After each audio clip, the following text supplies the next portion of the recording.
నెల్లూరులో YCP MLC Parvat Reddy Chandrasekhar రెడ్డికి చెందిన విద్యాసంస్థలపై దాడుల్ని వ్యతిరేకిస్తూ వైసీపీ ఎమ్మెల్సీలు ఆందోళన చేపట్టారు. విద్యాసంస్థలపై దాడి సరికాదన్నారు. కక్ష సాధింపు చర్యల్లో భాగమేనని వారు కూటమి సర్కారును విమర్శించారు.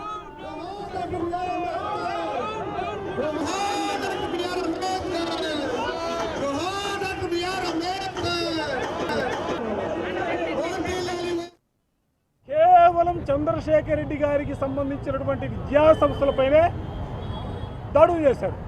దీన్ని ఏమన్నారా? చంద్రశేఖర్ రెడ్డి గారు డిఎస్సిలో ఉన్నటువంటి లోపాలు ఎత్తి చూపుతున్నాడు కాబట్టి ఆయన నోరు నొక్కడానికి, ఆయన్ని భయపెట్టడానికి, ఆయన మరలా తిరిగి నోరు తెరవకుండా ఉండటం కోసం కాలేజీల మీద దాడులు చేస్తూ ఉన్నారు. ఇది మంచి పద్ధతా? మనం ప్రజాస్వామ్యంలో ఉన్నాం కదా. ప్రజాస్వామ్యంలో ఇవాళ ఈ రాష్ట్రంలో ఉన్న వాళ్ళందరూ కూడా వైఎస్ఆర్ కాంగ్రెస్ పార్టీకి సంబంధించిన రకరకాల పార్టీలకు సంబంధించినటువంటి వ్యక్తులు విద్యా సంస్థలు నడుపుకుంటారు, వ్యాపారాలు చేసుకుంటారు.